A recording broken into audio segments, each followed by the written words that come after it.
अरे भाई तुम भी? हाँ मैं भी। लॉकडाउन?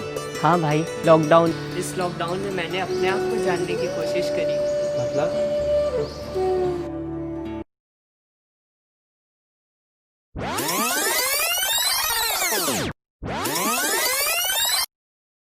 आज रात 12 बजे से संपूर्ण देश में संपूर्ण लॉकडाउन होने जा रहा है।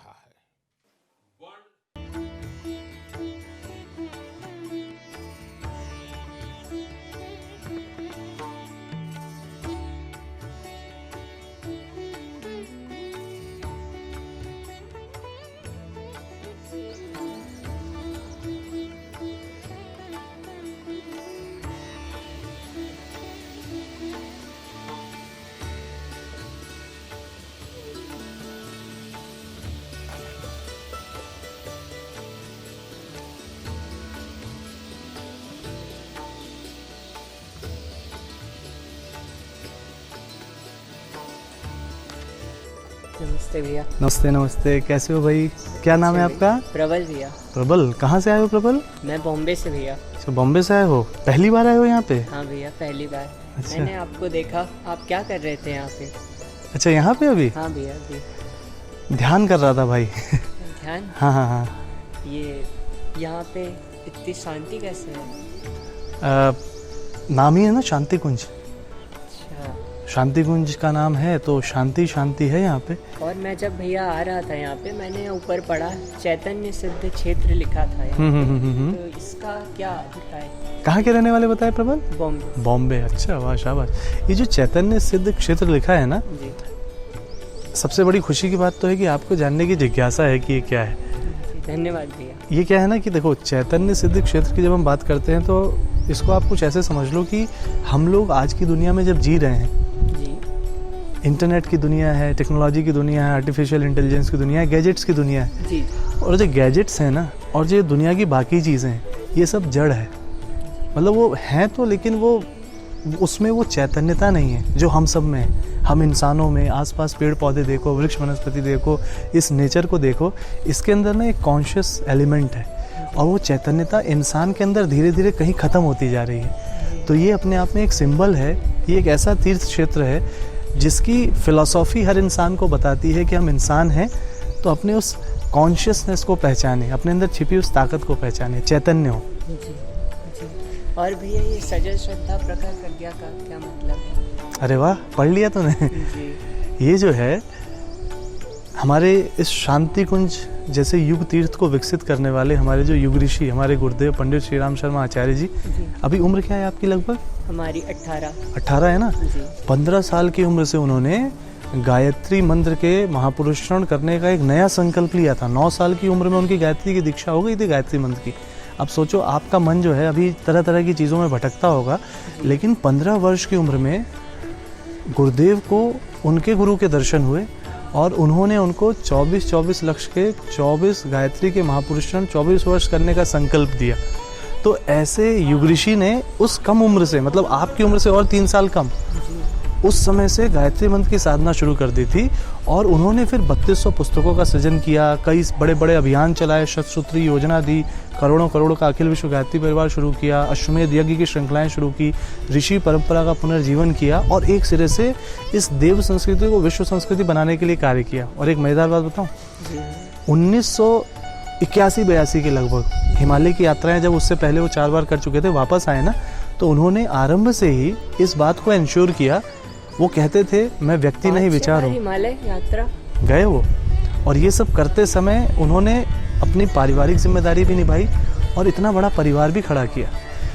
उन्होंने उसी समय ये जान लिया था कि मेरे से प्यार करने वाले लोग, मैं जब जाऊंगा उसके बाद वो एक ही चीज़ माने कि वो व्यक्ति नहीं विचार है। उन्होंने यही कहा कि मेरे स्वरूप को तुम विचारों के रूप में समझो। और इसीलिए उस विचार की एक फिलॉसफी को सबको बताने के लिए उन्होंने इस स्मारक की स्थापना अपने रहते करा दी।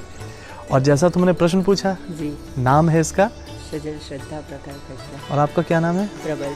प्रबल। वाह भाई, प्रबल जो होती है ना, प्रबलता की जो ताकत होती है, उसको कुछ ऐसा समझो आप कि आपसे एक बात मैं पूछना चाहूँगा प्रबल, जैसे आज की दुनिया में, जी, दुनिया को जब आप देखते हो तो आपको क्या लगता है, दुनिया में किसी के पास बहुत सारे पैसे हों, बहुत सारे कंफर्ट्स हों, फिर भी इंसान खुश है क्या? कमी कहाँ रह जाती है? सब चीज़ तो है, पर शायद शायद विचार सही नहीं है, जी, बुद्धि है जी, लेकिन सद्बुद्धि नहीं है। वही दिमाग लगा के इंसान, सोचो कि एक छोटा सा आदमी पॉकेट मारी करता है ना, जी, 50 रुपए भी नहीं मिल पाते, लेकिन अगर पकड़ में आता है तो लोग उसकी पिटाई ज़बरदस्त करते हैं। लेकिन वही पढ़ा लिखा आदमी जिसने MS कर रखा है, PhD कर रखी है, जब AC कमरे में बैठ करके साइबर सिक्योरिटी को ब्रेक करता है और हैकिंग करता है ना, तो अरबों की कमाई करता है और उसका कोई बिगाड़ नहीं पाता। उसके पास बुद्धि है लेकिन सद्बुद्धि नहीं है। रावण का नाम सुना है ना आपने? जी, रावण से बड़ा ज्ञानी कोई नहीं था उसके समय में, शक्तिशाली कोई नहीं था, संपन्न कोई नहीं था, धर्मात्मा कोई नहीं था, लेकिन धर्मात्मा होते हुए भी वो बस भटक गया क्योंकि उसकी बुद्धि सद्बुद्धि नहीं थी।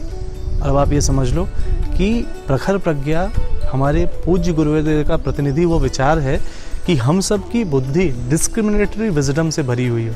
सही गलत है ना हमारे सामने, जी, उसका हमें ज्ञान होना चाहिए। हम में से हर किसी को पता रहता है क्या सही है क्या गलत है, लेकिन हम सब की स्थिति पता है कैसी है? दुर्योधन का नाम सुना है? जी, सुना है। भगवान श्री कृष्ण के सामने दुर्योधन एक बार गया और दुर्योधन को भगवान श्री कृष्ण ने पूछा, क्यों रे दुर्योधन, तू भी उसी गुरुकुल से पढ़ा है, तेरे को भी सही गलत का ज्ञान है, तू सही क्यों नहीं करता? दुर्योधन ने पता है क्या बोला? जी, बड़ा शानदार बहाना बनाया। बोलता है, जानापि धर्मम न च मैं प्रवृत्ति, जानापि अधर्मम न च मैं निवृत्ति। इसका अभिप्राय क्या है? इसका अभिप्राय है, वो कहता है कि मुझे पता है कि धर्म क्या है, लेकिन मेरे अंदर कोई बैठा है जो मुझे करने नहीं देता, और मुझे पता है अधर्म क्या है, गलत क्या है, लेकिन मेरे अंदर कोई है जो मुझे धक्का देता है वो गलत करने के लिए। अब सोचो, ऐसा दुर्योधन बोल रहा है। तो आज के ज़माने में सामान्य इंसान की स्थिति कुछ ऐसी हो गई है, और इसीलिए ऐसे समय में जहाँ गायत्री मंत्र के सिद्ध साधक गुरुदेव ने लोगों को प्रेरणा दी कि आप सही गलत में हमेशा सही चुनो, सिर्फ बुद्धि नहीं सद्बुद्धि चाहिए। भैया, ये मैंने अभी आते वक्त मैंने यहाँ ब्लैक मार्बल का ये देखा, सामने ही है, ये क्या चीज़ है? ये वो पवित्र स्थान है जो करोड़ों करोड़ गायत्री परिजनों की श्रद्धा का केंद्र है।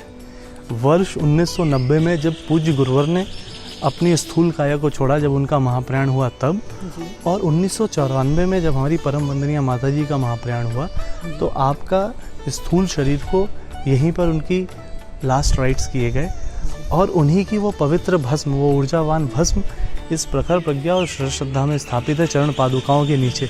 उस पवित्र कलश की जो वो दिव्य ऊर्जा है, मैं आपको बताऊंगा कि यहाँ पर अनेकों गायत्री परिजन, अनेकों दर्शनार्थी आते हैं, और यहाँ के इतने पॉजिटिव वाइब्रेशंस हैं। आप जैसे यंगस्टर्स, छोटे छोटे बच्चे और बड़े बड़े वृद्ध लोग भी यहाँ पर बैठकर जब बैठते हैं, ध्यान लगाने की ज़रूरत नहीं पड़ती, स्वयं ही ध्यान लग जाता है। इंसान चाहता है कि सुख और शांति मिले, लेकिन इसको समझना प्रबल कि लोग पैसे के पीछे तो दौड़ रहे हैं, लेकिन वो सुख को पाने की सबसे पहली आवश्यकता बताई गई है, शांति मन में आनी चाहिए। और भगवत गीता में भी भगवान श्री कृष्ण कहते हैं, अशांतस्य कुतः सुखम। तो जिसको शांति नहीं मिलेगी उसको सुख नहीं मिल सकता। मेरे ख्याल से तुम भी अब जब यहाँ पर बैठोगे तो तुम उस शांति का अनुभव करोगे, और इसी फिलॉसफी को लेकर चलने वाला इंसान जहाँ पर भी होगा, वो व्यक्ति स्वस्थ और प्रसन्न रहेगा, वो परिवार स्वस्थ और प्रसन्न रहेगा, वो समाज स्वस्थ और प्रसन्न रहेगा, वो देश प्रगतिशील होगा, वो प्रोफेशनल स्पेस बेहतर होगा। और ये बात आप जैसे युवा जिस दिन समझने लगेंगे और जीवन में इसको उतारने लगेंगे, उस दिन गुरुदेव की वो सच्ची प्रेरणा जन जन तक जाएगी, क्योंकि इसी प्रेरणा के हिसाब से लोग यहाँ जीवन जीते हैं और आगे बढ़ने की कोशिश करते हैं।